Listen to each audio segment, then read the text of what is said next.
गली news India की top 10 bulletin report में आपका स्वागत है। इस रिपोर्ट में हम कवर करेंगे 10 वो अहम खबरें जिन्हें मीडिया की हेडलाइंस में जगह नहीं दी गई।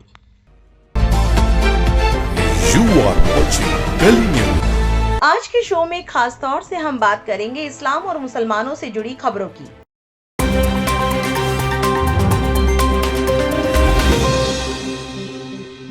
दस्तावेजों में मेरा नाम आयुष मलिक है। अब मैं मोहम्मद अली के नाम से जाना जाता हूं। मैं इस्लाम के बारे में स्कूल के वक्त से सीख रहा था। 2013 में मेरी दिलचस्पी और बढ़ी। मैं इस्लामी कल्चर अपनाने लगा था। ये शब्द शामली के दवा कारोबारी आयुष मलिक, जो अब खुद को मोहम्मद अली बताते हैं, उन्होंने अपनी पत्नी और ससुर की गिरफ्तारी के बाद मीडिया से कहे। शामली पुलिस ने आयुष की कथित साजिशन धर्म परिवर्तन के आरोप में उनकी पत्नी चांदनी कुरैशी और ससुर इस्लाम कुरैशी को गिरफ्तार कर लिया है। शामली के पुलिस अधीक्षक नरेंद्र प्रताप सिंह ने चांदनी और इस्लाम कुरैशी की गिरफ्तारी की पुष्टि करते हुए मीडिया से कहा, संपत्ति हड़पने के उद्देश्य से साजिशन धर्म परिवर्तन के आरोप में आयुष की तथा कथित पत्नी चांदनी और उसके पिता को गिरफ्तार कर लिया गया है। कई और लोग भी नामजद है। पुलिस इस मामले में कठोरतम कार्रवाई करेगी। हालांकि आयुष मलिक उर्फ मोहम्मद अली जोर देकर कहते हैं कि चांदनी उनकी पत्नी है और उन्होंने अपनी मर्जी से निकाह किया है। आयुष मलिक से जब इस्लाम अपनाने के बारे में सवाल किया गया तो उन्होंने मीडिया से कहा, मेरा दिल किया तो मैंने इस्लाम अपनाया। संविधान मुझे ऐसा करने की इजाजत देता है। चांदनी कुरैशी से शादी और मुलाकात के बारे में बताते हुए उन्होंने कहा, मेरी फिजियोथेरेपी सेंटर में चांदनी कुरैशी से मुलाकात हुई। मैंने उनसे निकाह के लिए कहा, लेकिन वो तैयार नहीं हुई थी। जब वो तैयार हुई, उसने निकाह किया तो माहौल इतना ज्यादा खराब हो गया कि अब वो जेल में है।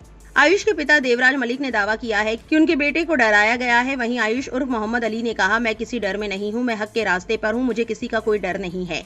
चांदनी से रिश्तों के बारे में आयुष ने कहा, मैं अपनी पत्नी के साथ नहीं रहता हूं। मैंने अलग कोई मकान नहीं लिया था। मैं अपने परिवार के साथ ही रह रहा था। मैं और चांदनी साथ रहना चाहते थे, बच्चा पैदा करना चाहते थे, लेकिन अब माहौल खराब हो गया है। उसे जेल भेज दिया है। जब पत्रकारों ने आयुष से पूछा कि आप किसे अपनाएंगे, अपनी पत्नी को या परिवार को, तो उन्होंने कहा, दोनों ही मेरे परिवार है। मैं अपने परिजनों और पत्नी दोनों को साथ रखना चाहता हूँ। मेरा परिवार मुझसे अलग होता है तो हो जाए, लेकिन मैं अपने परिवार को खुद से अलग नहीं करूंगा। आयुष उर्फ मोहम्मद अली ने कहा, मैंने कभी अपने परिजनों को धर्म परिवर्तन के बारे में नहीं बताया था। मैंने उनसे अपनी धार्मिक पहचान छुपाई। फरवरी में उन्हें बताया कि मैं इस्लाम धर्म का पालन कर रहा हूँ। शामली पुलिस ने 6 जून को आयुष मलिक उर्फ मोहम्मद अली के पिता देवराज मलिक की तरफ से दी गई शिकायत के बाद मुकदमा दर्ज किया।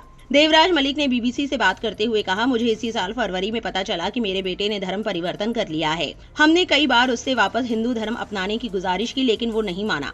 एक साजिश के तहत उसे फंसाया गया और उसका धर्म परिवर्तन करवाया गया। वहीं धर्म बदलने को लेकर अपने परिवार की प्रतिक्रिया पर आयुष मलिक ने कहा, मेरा परिवार नाराज है। वो कह रहे हैं कि हिंदू बनकर हमारा बनकर रहे। मैं उनसे कहता हूँ कि मैं तुम्हारा ही हूँ, उसके लिए हिंदू होना जरूरी नहीं। मैं अपनी नई धार्मिक पहचान के साथ रह सकता हूँ। शामली पुलिस ने इस मामले में आयुष मलिक उर्फ मोहम्मद अली की पत्नी चांदनी कुरैशी के अलावा 9 नामजद अभियुक्तों और एक अज्ञात व्यक्ति के खिलाफ मुकदमा दर्ज किया है। इस मुकदमे में चांदनी के परिवार से जुड़े लोगों के अलावा एक मौलवी को भी अभियुक्त बनाया गया है। मामले के बारे में जानकारी देते हुए शामली के एसपी नरेंद्र प्रताप सिंह ने मीडिया से कहा, करीब 30 साल के आयुष मलिक एक संपन्न परिवार से हैं। उनके पिता देवराज मलिक शामली शहर के बड़े दवा कारोबारी हैं और शामली के दवा व्यावसायिक संघ के अध्यक्ष भी हैं। आयुष उनके 4 बच्चों में सबसे छोटा है और अकेला बेटा है। एसपी के मुताबिक देवराज मलिक ने अपनी शिकायत में कहा है कि उनके बेटे को संपत्ति हड़पने के मकसद से साजिशन चांदनी कुरैशी के जरिए फंसाया गया और धर्म परिवर्तन कराया गया। हालांकि इन आरोपों को खारिज करते हुए आयुष उर्फ मोहम्मद अली ने कहा, मेरे नाम प्रॉपर्टी नहीं है। मैंने अपने पिता को बोल दिया है कि वो अपनी संपत्ति मेरी बहनों और मेरी मां के नाम कर दे। प्रॉपर्टी को मुद्दा ना बनाया जाए। देवराज मलिक ने ये दावा भी किया है कि उनके बेटे और चांदनी कुरैशी के निकाह का फर्जी निकाहनामा करीब 4 साल पहले बनवाया गया था। पुलिस अब निकाहनामे की जांच भी कर रही है। वहीं आयुष मलिक उर्फ मोहम्मद अली ने मीडिया से कहा है कि निकाह उन्होंने अपनी मर्जी से किया था। यहाँ तक हुई पूरी खबर, जो हम लगातार आपको बता रहे हैं। अब आयुष को लेकर कुछ पत्रकारों ने नए दावे किए हैं। चलिए जानते हैं। पत्रकार नरेंद्र प्रताप ने एक्स पर जानकारी साझा करते हुए लिखा, यूपी शामली में धर्मांतरण करने वाले आयुष मलिक के मामले में पुलिस ने समाजवादी पार्टी के प्रदेश सचिव तौफीक कुरैशी को गिरफ्तार कर जेल भेजा है। तौफीक आयुष उर्फ मोहम्मद अली की पत्नी चांदनी कुरैशी का भाई है। पुलिस ने उसे भी आयुष के धर्मांतरण का आरोपी बनाया है, जबकि खुद आयुष मलिक के मुताबिक उसने इस्लाम को समझना और उसे स्वीकार करना अपनी स्कूलिंग से शुरू कर दिया था। चांदनी कुरैशी से प्यार और निकाह से पहले उसने अपना धर्म बदल लिया था और ये बात घर के सभी लोग जानते थे। अब कुछ हिंदूवादी संगठन आयुष मलिक को हिंदू कन्वर्ट कराने के लिए पुलिस की मदद से उसको प्रताड़ित कर रहे हैं। आयुष ने अपने धर्मांतरण की कहानी दर्जनों टीवी इंटरव्यूज में बताई है। वो अपने एक अगले पोस्ट में लिखते हैं, यूपी शामली में हिंदू से मुसलमान बने आयुष मलिक उर्फ मोहम्मद अली का एक नया फोटो सोशल मीडिया पर वायरल है। इस फोटो में आयुष मलिक ने अपना सिर गंजा कराया हुआ है और दाढ़ी हटाई हुई है। कयास है कि आयुष मलिक ने हिंदूवादी संगठनों के दबाव में घर वापसी की ओर रुख कर लिया है। पुलिस के मुताबिक बिना बालों वाली तस्वीर एआई हो सकती है, इसकी जांच की जा रही है। आपको बता दें, हाल ही में अपने कुछ इंटरव्यू में आयुष ने दाढ़ी को लेकर कहा था कि ये मेरे अपने मन से है, किसी ने मुझसे जोर जबरदस्ती नहीं की। मेरे नबी की दाढ़ी थी और उन्होंने इसे जरूरी किया, इसलिए मैं नबी से इन्फ्लुएंस होकर ये सब कर रहा हूँ। इसके बाद बात करते हैं दूसरी खबर के बारे में।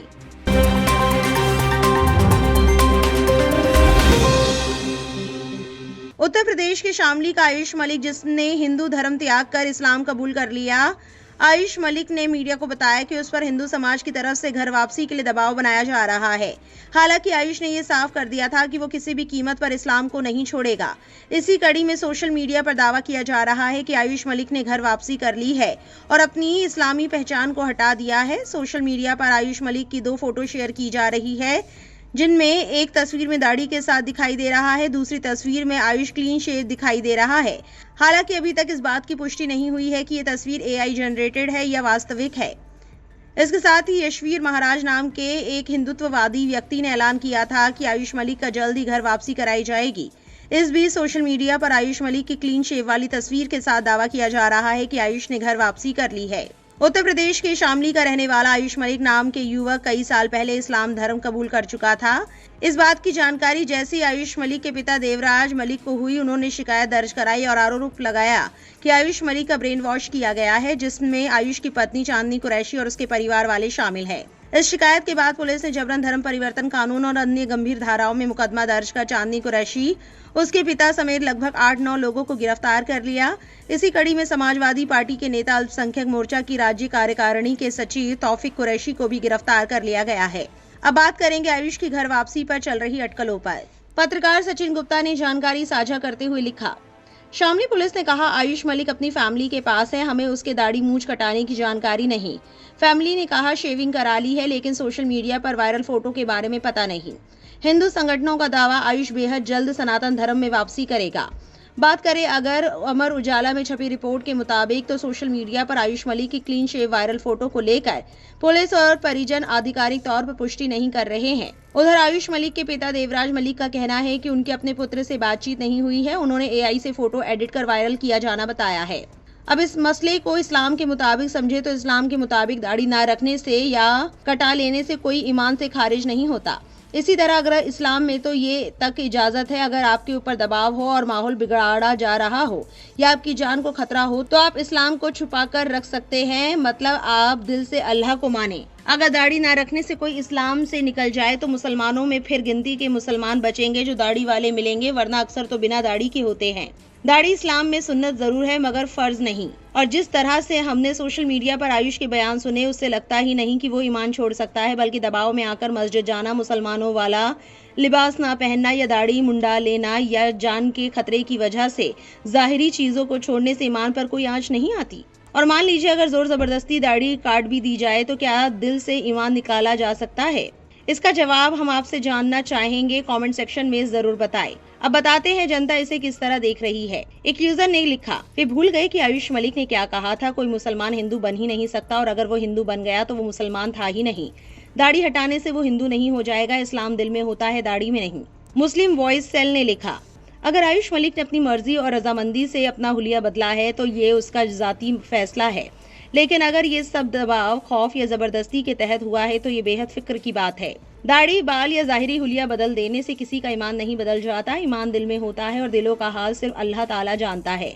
किसी के लिबास, शक्ल या जाहिरी सूरत को देखकर उसके ईमान पर फैसला सुना देना न दीन सिखाता है और ना इंसाफ। नरेंद्र नाम के एक पत्रकार ने तो आरोप लगाते हुए लिखा कि आयुष अभी नहीं लौटा है, हज के दौरान भी बाल मुंडाए जाते हैं, क्या पता आयुष का बड़ा प्लान हो।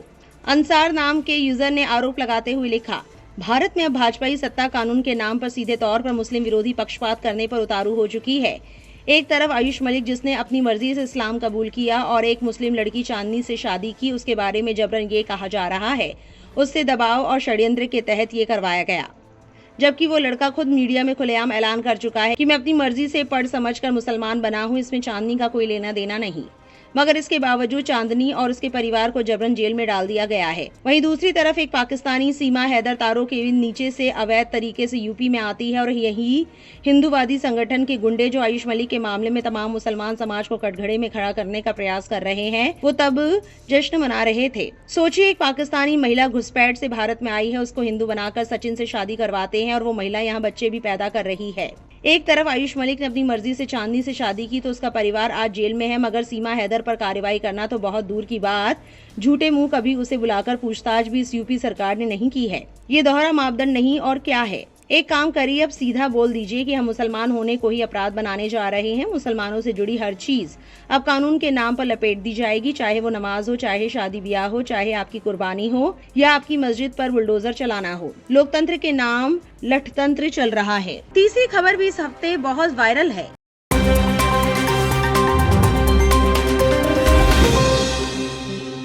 यूपी के सिद्धार्थनगर में आयोजित एक भंडारे का वीडियो सोशल मीडिया पर तेजी से वायरल हो रहा है। वीडियो में एक भाजपा नेता प्रसाद देने से पहले जालीदार टोपी पहने मुस्लिम व्यक्ति से जय श्री राम का नारा लगवाते हुए नजर आ रहे हैं। इस वीडियो को लेकर इंटरनेट पर बहस छिड़ गई है। जनता आग बबूला है और लगातार विवाद बढ़ता जा रहा है। आज तक की रिपोर्ट के मुताबिक सिद्धार्थनगर जिले के डुमरियागंज ब्लॉक के सामने मंगलवार दोपहर करीब 3 बजे एक भंडारे का आयोजन किया गया था। वहां भाजपा नेता लवकुश ओझा कार्यकर्ताओं के साथ श्रद्धालुओं को प्रसाद बांट रहे थे। इसी दौरान एक स्थानीय मुस्लिम शख्स पत्तल में सब्जी लेकर पूड़ियां मांगने पहुंचा। इस मुस्लिम व्यक्ति को देखकर भाजपा नेता ने मुस्कुराते हुए कहा कि पहले जय श्री राम और जय श्री कृष्णा बोलो, तभी प्रसाद मिलेगा। इसके बाद उस शख्स ने धीमी आवाज में जय श्री राम बोला और नेताजी ने उसे 2 पूड़ियां दे दी। इस पूरी घटना का वीडियो अब सोशल मीडिया पर जमकर वायरल हो रहा है। इस वीडियो को लेकर इंटरनेट यूजर्स तरह तरह की टिप्पणियां कर रहे हैं और जनता की अक्सरियत इस तरीके पर सवाल उठा रही है और अपने गुस्से का इजहार कर रही है। चलिए अब आपको बताते हैं जनता ने क्या लिखा। द ऑब्जर्वर पोस्ट ने लिखा, उत्तर प्रदेश के सिद्धार्थनगर जिले का एक वीडियो विवाद का कारण बन गया है। इस वीडियो में लवकुश ओझा नाम का एक व्यक्ति कथित तौर पर एक बुजुर्ग मुस्लिम व्यक्ति को खाना देने से पहले जय श्री राम बोलने के लिए मजबूर करता हुआ दिखाई दे रहा है।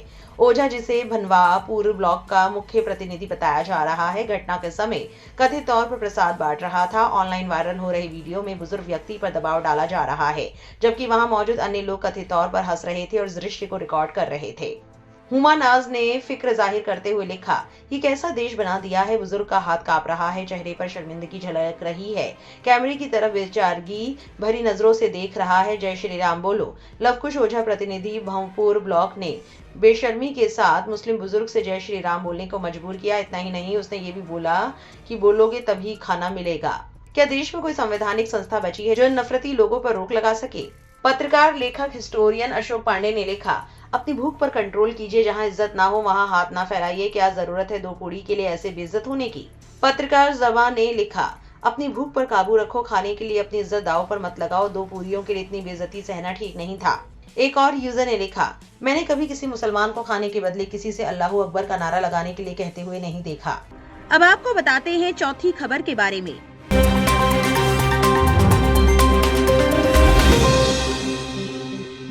अहिल्यानगर में ईद उल अजहा के दौरान बुर्का पहनकर मांस फेंकने के आरोप में महिला गिरफ्तार हुई है। पुलिस ने स्वाति विक्रम भोसले नाम की महिला को एक घटना के सिलसिले में गिरफ्तार किया है। इस घटना में ईद उल अजहा की रात अहिल्यानगर के ब्राह्मण गली इलाके में मांस फेंका गया था, जिससे इलाके में तनाव फैल गया था। पुलिस के मुताबिक महिला को सीसीटीवी फुटेज में बुर्का पहने हुए देखा गया था। कोतवाली पुलिस ने जाँच के दौरान 100 से ज्यादा सीसीटीवी रिकॉर्डिंग देखी और भोसले की पहचान संदिग्ध के तौर पर की। जाँच के बाद उसे हिरासत में ले लिया गया। ये घटना एक संवेदनशील इलाके में हुई और इससे त्योहार के दौरान सांप्रदायिक सद्भाव बिगाड़ने की कोशिशों को लेकर चिंता पैदा हुई। पुलिस ने कहा है कि शुरुआती जांच से पता चलता है कि ये हरकत जानबूझकर की गई थी, जिसका मकसद सामाजिक अशांति फैलाना था। आगे की जांच जारी है। ये मामला सोशल मीडिया पर वायरल हो गया है और इस पर लोगों की बड़ी बड़ी प्रतिक्रियाएं आ रही हैं। कुछ यूजर्स का दावा है कि मुस्लिम समुदाय को फंसाने और दंगे भड़काने की एक सोची समझी कोशिश थी, जबकि दूसरे लोग पुलिस की चल रही जांच से पूरी जानकारी मिलने का इंतजार करने पर जोर दे रहे हैं। अधिकारियों ने शांति बनाए रखने की अपील की है और कानून व्यवस्था बनाए रखने के लिए स्थिति पर नजर रखे हुए हैं। अब बताते हैं जनता इसे कैसे देख रही है। जमा नाम के यूजर ने लिखा, एक मुस्लिम महिला का भेष धरकर मांस फेंका और समुदाय पर आरोप पड़ने की कोशिश की। स्वाति विक्रम भोसले को लगा कि वो बच निकलेगी, लेकिन 100 से ज्यादा सीसीटीवी कैमरों ने सच सामने ला दिया। अहिल्यानगर, महाराष्ट्र। स्वाति विक्रम भोसले ने बुर्का पहनकर ईद उल अजहा की रात ब्रह्मांड स्ट्रीट पर मांस फेंका। ये मुसलमानों को फंसाने और सांप्रदायिक दंगे भड़काने की सोची समझी कोशिश थी।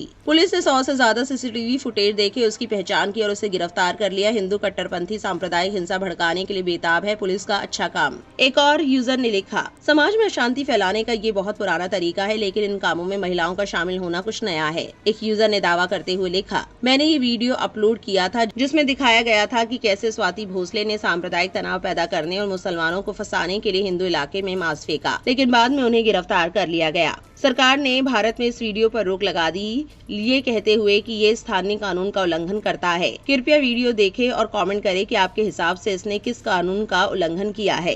अब बढ़ते हैं 5वीं खबर की तरफ।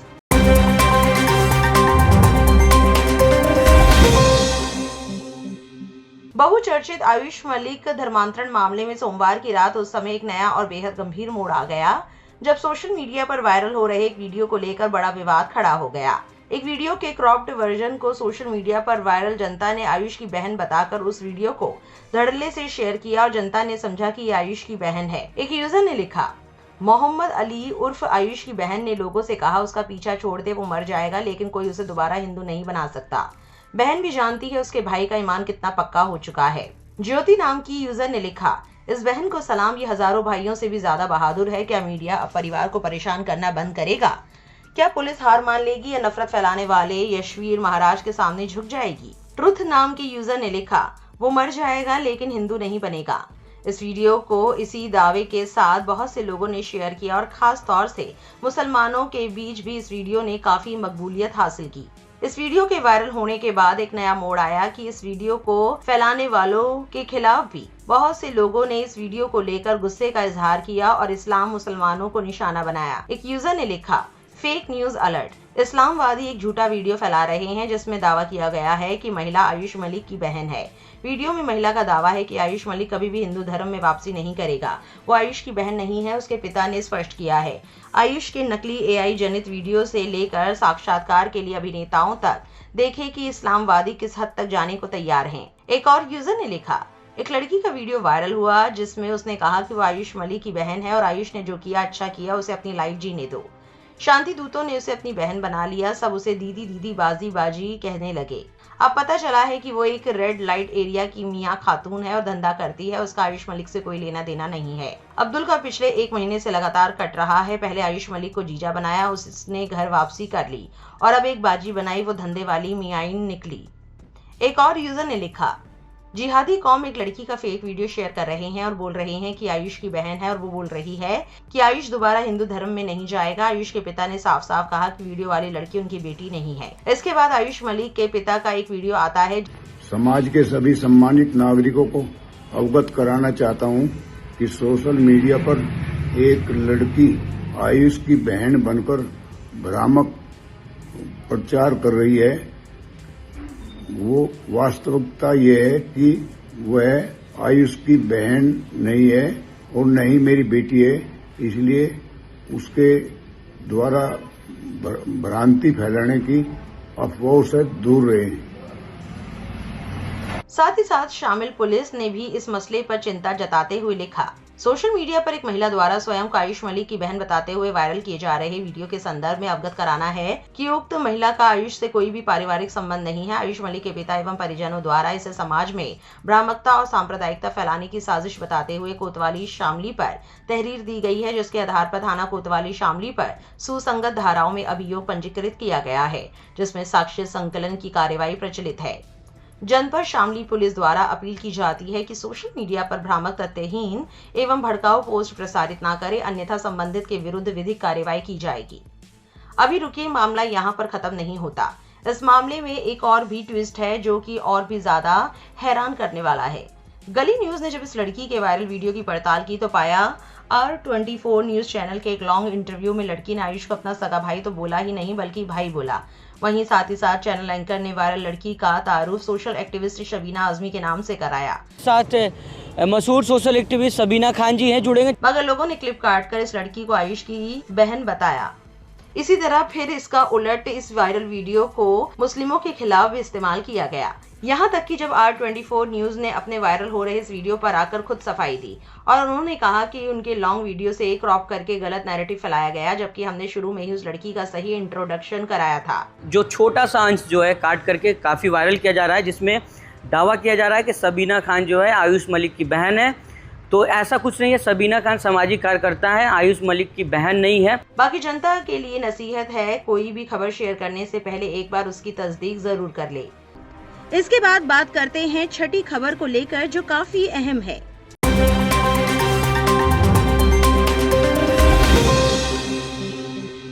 बैरकपुर से बीजेपी विधायक कौस्तव बागची का एक वीडियो वायरल है, जिसमें वो महिलाओं के लिए शुरू की गई नई कल्याणकारी योजना अन्नपूर्णा योजना के सरकारी कार्यक्रम में एक मुस्लिम महिला पर भारत माता की जय और वंदे मातरम के नारे लगाने का दबाव डाल रहे हैं। ये घटना 3 जून 2026 को बैरकपुर के सुकांता सदन में आयोजित बीजेपी की महिला कल्याण योजना अन्नपूर्णा योजना के उद्घाटन समारोह के दौरान हुई, जिसमें कौस्तव बागची भी शामिल हुए थे। सोशल मीडिया पर वायरल एक वीडियो में विधायक को ऑडिटोरियम की पहली पंक्ति में बैठी एक मुस्लिम महिला से बातचीत करते हुए देखा जा सकता है। हल्के फुल्के अंदाज में कौस्तव बागची महिला से पूछते हैं, बीजेपी आपको देश से बाहर तो नहीं निकाल रही है? इसके बाद वो पूछते हैं, बीजेपी अच्छी है या बुरी? जब महिला धीमी आवाज में जवाब देती है तो कौस्तव बागची कहते हैं, बीजेपी 3000 रुपए दे रही है, इसलिए आपको भारत माता की जय बोलना होगा। इसके साथ वो महिला पर भारत माता की के साथ जय बोलने का दबाव बनाते रहते हैं। भीड़ से घिरी और साफ तौर पर दबाव में दिख रही महिला ने बार बार कहे जाने पर जय कहा, लेकिन कौस्तव बागची यहीं नहीं रुके। इसके बाद उन्होंने महिला से वंदे मातरम बोलने को कहा। उन्होंने कहा, अब कहिए वंदे मातरम। महिला ने बात मान ली और सिर झुकाकर बहुत धीरे से कहा, वंदे मातरम। कौस्तव बागची ने कहा, ये तो कहना ही होगा, हम भारतीय हैं, हमें वैसा ही व्यवहार करना चाहिए। 3 जून को कौस्तव बागची के ऑफिशियल फेसबुक पेज से किए गए एक पोस्ट में बताया गया कि उन्होंने अन्नपूर्णा योजना के उद्घाटन समारोह में हिस्सा लिया। इस घटना में सबसे परेशान करने वाली बात सत्ता के असंतुलन की थी। पश्चिम बंगाल में बीजेपी के सत्ता में आने के 1 महीने के भीतर ही एक मुस्लिम महिला जो राज्य की कल्याणकारी योजना के लिए आवेदन करने वाली थी, पर एक चुने हुए विधायक ने सार्वजनिक रूप से राष्ट्रवाद और सत्ताधारी पार्टी की राजनीतिक विचारधारा से जुड़े नारे लगाने का दबाव डाला, जबकि वो साफ तौर पर असहज महसूस कर रही थी और हिचकिचाते हुए जवाब दे रही थी। ये घटना इस बारे में भी परेशान करने वाले सवाल खड़े करती है कि क्या कल्याणकारी योजनाओं का लाभ मिलना प्रतीकात्मक रूप से विचारधारा से सहमति दिखाने से जुड़ा है? कौस्तव बागची की ये बात कि हम भारतीय हैं, हमें उसी तरह व्यवहार करना चाहिए, मुसलमानों को ऐसे लोगों के तौर पर पेश करने की पुरानी प्रवृत्ति को और मजबूत करती है, जिन्हें बार बार देश के प्रति अपनी वफादारी साबित करनी पड़ती है। 2023 में कौस्तव बागची ने अपना सिर मुंडवा लिया था और कसम खाई कि जब तक पश्चिम बंगाल में तृणमूल कांग्रेस सत्ता से बाहर नहीं हो जाती, तब तक वो गंजे ही रहेंगे। उनके इस प्रतीकात्मक विरोध की शुरुआत तब हुई जब उन्हें पूर्व मुख्यमंत्री ममता बनर्जी के बारे में कथित तौर पर टिप्पणी करने के आरोप में गिरफ्तार किया गया। उन्होंने कांग्रेस नेता अधीर रंजन चौधरी पर बनर्जी द्वारा किए गए व्यक्तिगत हमले की आलोचना की थी। पार्टी में सम्मान न मिलने के कारण कांग्रेस से इस्तीफा देने के बाद कौस्तव बागची 29 फरवरी 2024 को बीजेपी में शामिल हुए।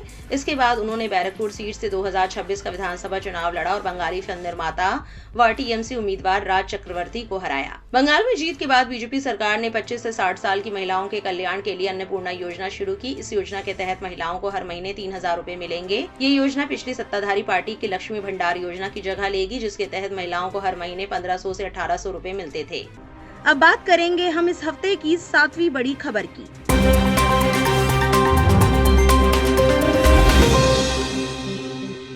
एक 21 साल की लड़की की बंजी जंपिंग के दौरान मौत हो गई। ये सिर्फ एक हादसा नहीं बल्कि इस बात का सबूत था कि किसी की लापरवाही किसी दूसरे की जान ले सकती है। दरअसल बंजी जंपिंग के दौरान बिना सेफ्टी प्रोटोकॉल का पालन किए ही लड़की को 130 फीट की ऊंचाई से नीचे फेंक दिया गया। अब एक नर्स ने इस मामले में बड़ा खुलासा किया है। उनका कहना है कि इतनी ऊंचाई से गिरने के बाद भी वो लड़की कुछ पल के लिए जिंदा थी। ये दर्दनाक हादसा शनिवार 13 जून को ब्राजील के साओ पाउलो राज्य के स्केलेटन ब्रिज पर हुआ था। इंडिया टुडे की रिपोर्ट के मुताबिक नर्स ने बताया कि जब बचाव दल मौके पर पहुंचा तब ब्राजीलियाई स्टूडेंट मारिया एडुआर्डा रोड्रिग्स डी फ्रेटास की सांसें चल रही थी। बंजी जंपिंग करवाने वाले स्टाफ ने मारिया को पुल से नीचे फेंक तो दिया, लेकिन उससे पहले उनके शरीर पर सुरक्षा केबल बांधना ही भूल गए। हादसे से जुड़े एक वीडियो में दिख रहा है कि सेफ्टी के लिए लगने वाली रस्सी जमीन पर ही पड़ी रह गई। जैसे ही मारिया नीचे गिरी, वहां मौजूद लोगों को अपनी भूल का एहसास हुआ और अफरा तफरी मच गई। Off duty nurse Raiza Dias ने ब्राजील के टीवी नेटवर्क डोमिंगो एस्पेक्टाकुलर से इस बारे में बात की। उन्होंने बताया कि हादसे की खबर मिलते ही वो जितनी जल्दी हो सकता था उतनी जल्दी मारिया तक पहुंची। वहां तक पहुंचने का रास्ता बेहद फिसलन भरा और कीचड़ से लबालब था। वहां पहुंचने पर उन्होंने देखा कि मारिया अभी भी जिंदा थी। डायस ने कहा, मैंने देखा कि मारिया की सांसें भारी हो रही थी। मैंने नब्ज की जांच की तो जो काफी कमजोर हो चुकी थी। उनकी दोनों पुतलियां फैलना शुरू हो चुकी थी। मैंने उनसे बात भी की थी। मेरी आदत है मजाक में कहना कि मेरी ड्यूटी के वक्त कोई नहीं मरता, इसलिए मैंने उनसे भी कहा मेरी ड्यूटी के वक्त कोई नहीं मरता, जबकि उस समय मैं ड्यूटी पर नहीं थी। राइजा डायस ने रेस्क्यू के दौरान आई मुश्किलों का भी जिक्र किया। उन्होंने बताया कि ढलान और कीचड़ से हो रही फिसलन की वजह से नीचे उतरते वक्त उनका बैलेंस कई बार बिगड़ा। उनके हाथों में चोट भी लग गई, लेकिन वो किसी तरह मारिया तक पहुंचने में सफल रही। स्थानीय लोग इस पुल को स्केलेटन ब्रिज के नाम से जानते हैं। रिपोर्ट्स के मुताबिक बंजी जंपिंग कराने वाले ग्रुप के पास लाइसेंस भी नहीं था। इस घटना को लेकर ब्राजील के लोगों में काफी नाराजगी है। पुलिस ने बंजी जंप का संचालन करने वाले 3 लोगों को गैर इरादतन हत्या के आरोप में गिरफ्तार किया है। बताया जा रहा है कि हादसे के बाद इनमें से 2 आरोपी मौके से फरार हो गए थे। बाद में उन्हें सैन्य हेलीकॉप्टर की मदद से पकड़ लिया गया। इससे पहले इस ऑपरेशन से जुड़े 3 और कर्मचारियों को हिरासत में लिया गया था, लेकिन उनके खिलाफ कोई ठोस सबूत न मिलने के कारण उन्हें रिहा कर दिया गया। अब जांच एजेंसियां ये पता लगाने की कोशिश कर रही हैं कि इतनी बड़ी लापरवाही आखिर हुई कैसे और क्या बिना अनुमति चल रहे इस एडवेंचर टूरिज्म प्लेस पर सुरक्षा नियमों की अनदेखी की गई थी। हादसे के वक्त मंगेतर भी थे साथ। मारिया खेलों से जुड़ी प्रोफेशनल थी। उन्होंने फिजिकल एजुकेशन और स्पोर्ट्स मैनेजमेंट में ग्रेजुएशन किया था। परिवार और दोस्तों के मुताबिक मारिया को एडवेंचर एक्टिविटीज का शौक था। हादसे से कुछ वक्त पहले मारिया ने अपने सोशल मीडिया पर बंजी जंपिंग साइट की कुछ तस्वीरें शेयर की थी। स्थानीय मीडिया रिपोर्ट्स के मुताबिक हादसे के वक्त मारिया के मंगेतर भी वहीं मौजूद थे। मारिया की मौत की खबर सुनने के बाद उनकी तबीयत बिगड़ गई और उन्हें भी मेडिकल हेल्प लेनी पड़ी। 8वीं खबर भी इस हफ्ते बहुत चर्चा में रही, देखिए।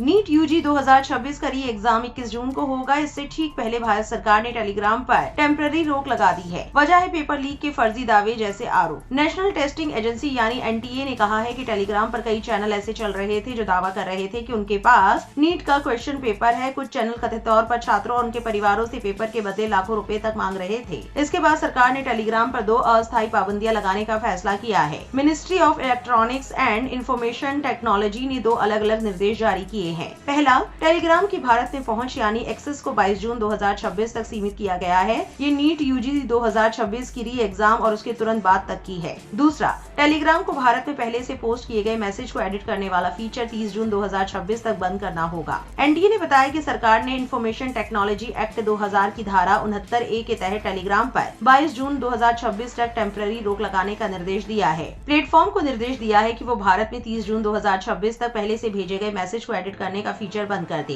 जिसके जरिए कथित तौर पर एग्जाम के बाद नकली पेपर लीक के सबूत तैयार किए जा रहे थे। एजेंसी का कहना है कि पेपर लीक्ड नीट, री नीट 2026, प्राइवेट माफिया और री नीट माफिया जैसे नामों वाले चैनल कथित तौर पर एग्जाम का पेपर उपलब्ध कराने का दावा कर रहे थे। इन चैनलों पर छात्रों और उनके परिवार से लाखों रुपए मांगे जा रहे थे। एनटीए ने साफ कहा है कि एग्जाम से पहले किसी के पास क्वेश्चन पेपर नहीं होता। पिछले कुछ सालों में टेलीग्राम भारत समेत दुनिया भर में काफी लोकप्रिय हुआ है। एनक्रिप्शन फीचर्स, बड़े चैनल बनाने की सुविधा, बड़ी संख्या में लोगों तक फाइल पहुंचाने की क्षमता की वजह से तेजी से लोकप्रिय हुआ है। लेकिन एनटीए का कहना है कि कुछ ग्रुप्स ने इन्हीं फीचर्स का इस्तेमाल कथित तौर पर पेपर लीक और एग्जाम में अंदरूनी पहुंच के झूठे दावे फैलाने के लिए किया। एनटीए के आरोप। एनटीए के बयान का सबसे अहम हिस्सा टेलीग्राम के मैसेज एडिट फीचर से जुड़ा है। एजेंसी के मुताबिक चैनल एडमिन पहले से पोस्ट किए गए मैसेज को बाद में एडिट कर सकते हैं। ऐसा करते समय पुराने मैसेज का असल टाइम स्टैम्प बना रहता है। कुछ मामलों में अटैच किए गए पीडीएफ दस्तावेज भी बदले जा सकते हैं। एनटीए का आरोप है कि इसी फीचर्स का इस्तेमाल करके फर्जी पेपर लीक के सबूत तैयार किए जाते थे।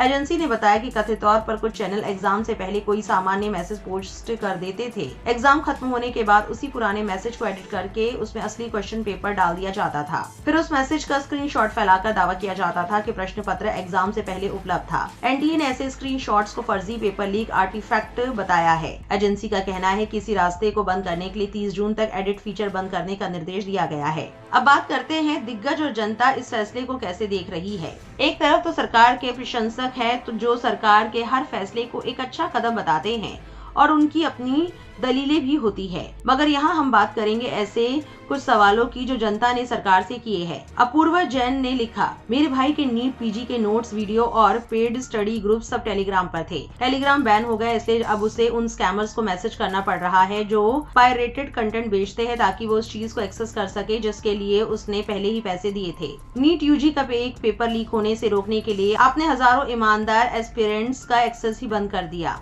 लीक करने वाला आजाद घूम रहा है, जिस जरिए से लीक हुआ उसे बैन कर दिया गया, सजा स्टूडेंट्स को मिल रही है। क्या यही समाधान है? रविश कुमार ने लिखा, ये भी एंगल है, परीक्षा से पहले छात्रों से कलम कॉपी भी छीन लो, ये कुछ भी सोच लेते हैं, सबसे पहले बैन ही सोचते हैं। अरविंद केजरीवाल ने मोदी सरकार को घेरते हुए लिखा, मोदी सरकार की पेपर लीक रोकने की नीयत ही नहीं है, इसलिए इस तरह के बेतुके कदम उठाए जा रहे हैं। सेना के जहाजों से पेपर ट्रांसपोर्ट करना, टेलीग्राम बंद करना, क्या इन कदमों से पेपर लीक बंद होंगे? बिल्कुल नहीं। पेपर लीक का धंधा अरबों का धंधा है, पैसा टॉप तक जाता है। पेपर लीक बंद कर दिए तो एमएलए एमपी खरीदने के पैसे कहां से आएंगे? अब बताते हैं, टेलीग्राम सीईओ ने भारत में ऐप ब्लॉक होने पर चुप्पी तोड़ी है और उन्होंने कहा, टेलीग्राम के फाउंडर सीईओ पवेल दुरुव ने भारत में लगाई गई रोक पर अंबानी की टेलीकॉम कंपनी जियो और मेटा पर कुछ गंभीर आरोप लगाए हैं। भारत के आईटी मंत्रालय ने टेलीग्राम पर एक हफ्ते के लिए बैन लगा दिया क्योंकि कुछ यूजर्स ने परीक्षा के लीक हुए सवाल शेयर किए थे। इससे भारत में टेलीग्राम के 15 करोड़ से ज्यादा आम यूजर्स को सजा मिल रही है, न कि उन लोगों को जिन्होंने परीक्षा का मटेरियल लीक किया था। और इस बैन से कुछ भी नहीं रुका, लीक होने वाली जानकारी बस दूसरे एप्स पर चली गई। Bharat telecom company Reliance BGP hijacking नाम के गलत तरीके से भारत के बाहर लाखों यूजर्स के लिए टेलीग्राम का एक्सेस रोक रही है। ये गड़बड़ी जानबूझकर की गई लगती है क्योंकि रिलायंस ने कई रिपोर्टों को नजरअंदाज किया है। ये शायद कंपटीशन की लड़ाई का हिस्सा हो सकता है क्योंकि रिलायंस में मेटा की भी कुछ हिस्सेदारी है। नेटवर्क ऑपरेटर्स को सलाह दी जाती है कि वे रूट हाईजैक को रोकने और अपने यूजर्स के लिए स्टेबल इंटरनेट एक्सेस सुनिश्चित करने के लिए रिलायंस से आने वाले अनऑथराइज्ड बीजीपी अनाउंसमेंट्स को रिजेक्ट कर दे। ग्लोबल इंटरनेट रूटिंग का इस तरह का गलत इस्तेमाल चिंताजनक है। अगर भारत में टेलीग्राम पर बैन लगाने की हालिया लॉबिंग कोशिशों के पीछे भी रिलायंस व्हाट्सएप का हाथ हो तो मुझे हैरानी नहीं होगी। टेलीग्राम मैसेंजर ने तंज करते हुए लिखा, आपको सभी शॉपिंग मॉल भी बंद कर देने चाहिए क्योंकि उनमें से किसी एक में चोरी हो सकती है, और सड़कें भी बंद कर देनी चाहिए क्योंकि मैंने सुना है कि कोई तेज रफ्तार से गाड़ी चला रहा था। इसके बाद बढ़ेंगे हम 9वीं खबर की तरफ।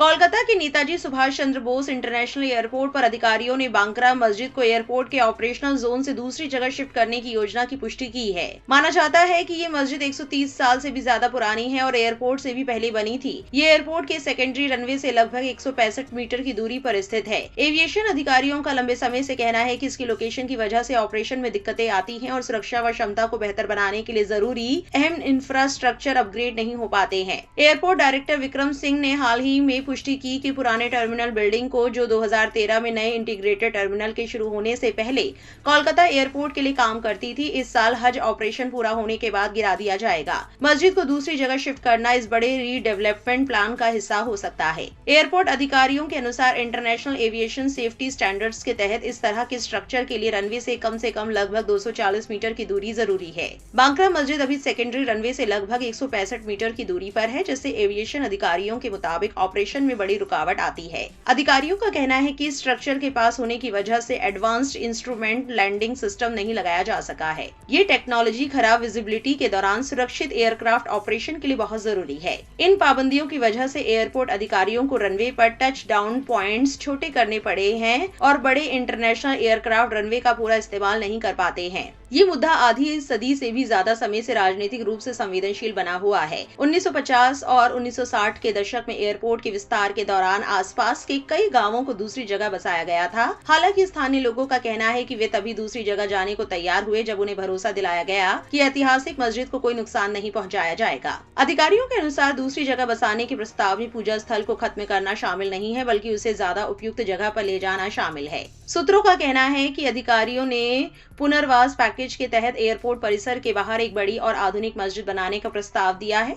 खबरों के मुताबिक मस्जिद कमेटी और कई मुस्लिम संगठनों के प्रतिनिधियों ने इस योजना पर चर्चा में हिस्सा लिया है। बांकरा मस्जिद को दूसरी जगह ले जाने का प्रस्ताव विरासत के संरक्षण, धार्मिक भावनाओं और सार्वजनिक बुनियादी ढांचे की जरूरतों के बीच दशकों से चल रही बहस का नतीजा है। हालांकि मस्जिद के ऐतिहासिक महत्व को व्यापक रूप से माना जाता है, लेकिन विमानन अधिकारियों का तर्क है कि यात्रियों की सुरक्षा सुनिश्चित करने और भविष्य में एयरपोर्ट के विस्तार को आसान बनाने के काम को अब और टाला नहीं जा सकता। अब जब चर्चाएं अमल में लाने की दिशा में बढ़ रही हैं, तो इस मस्जिद को दूसरी जगह ले जाने का फैसला कोलकाता एयरपोर्ट पर हाल के दशकों में लिए गए सबसे महत्वपूर्ण बुनियादी ढांचागत फैसलों में से एक साबित हो सकता है। अब इस हफ्ते 10वीं और आखिरी बड़ी खबर देखिए।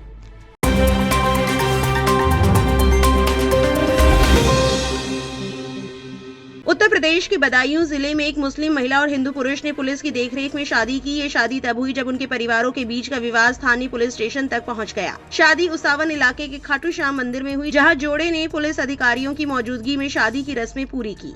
महिला, जिनकी पहचान हीरा नाजमी के तौर पर हुई है, उन्होंने अपना नाम बदलकर हिमांशी रख लिया और बाद में अपने पति के घर चली गई। अधिकारियों के अनुसार उस्मान पुलिस स्टेशन इलाके के एक गांव के रहने वाले अतुल और दूसरे गांव की रहने वाली हीरा के बीच लगभग 4 साल से रिश्ता था। बताया जाता है कि इस जोड़े ने करीब 6 महीने पहले कोर्ट मैरिज की थी। हालांकि कोर्ट मैरिज के बावजूद हीरा अपने परिवार के साथ ही रह रही थी। हाल ही में अतुल ने इंटीग्रेटेड ग्रीवेंस रिड्रेसल सिस्टम के जरिए शिकायत दर्ज कराई और आरोप लगाया कि उसकी पत्नी का परिवार उसे उसके साथ रहने नहीं दे रहा है। शिकायत मिलने के बाद पुलिस ने मामले की जांच शुरू की। इसी दौरान महिला के परिवार ने अतुल के खिलाफ शिकायत दर्ज कराई और उस पर अपनी बेटी को बहला फुसलाकर ले जाने का आरोप लगाया। मामला बढ़ने पर पुलिस ने बातचीत के लिए दोनों पक्षों को थाने बुलाया। हीरा को भी अपना बयान दर्ज कराने के लिए बुलाया गया। पूछताछ के दौरान उसने पुलिस को बताया कि वो बालिग है और अपनी मर्जी से अतुल के साथ रहना चाहती है। पुलिस ने बताया कि इस प्रक्रिया के दौरान हिंदू संगठनों के कुछ सदस्य भी थाने पहुंचे। दोनों पक्षों के बयानों और महिला के बयान के आधार पर पुलिस ने कानूनी प्रक्रिया के तहत मामले में आगे की कार्रवाई की। बाद में इस जोड़े ने उस्मान के खाटू श्याम मंदिर में हिंदू रीति रिवाजों से शादी की। समारोह के बाद महिला अपने पति के साथ चली गई और उसके परिवार के साथ रहने लगी। उसावा के station house officer Rajendra Singh ने बताया कि शुरुआत में दोनों पक्षों ने एक दूसरे पर आरोप लगाए थे, जिसके बाद पुलिस को दखल देना पड़ा। सिंह ने कहा, महिला बालिग है और उसके बयान के आधार पर उसे उस व्यक्ति के साथ जाने की इजाजत दे दी गई है। उन्होंने आगे बताया कि शादी से जुड़े दस्तावेजों की जांच पड़ताल के बाद जरूरी कानूनी प्रक्रिया पूरी की गई। ये तो हुई खबर। अब बताते हैं जनता के एक बड़े तबके ने इस पर सवाल उठाए हैं।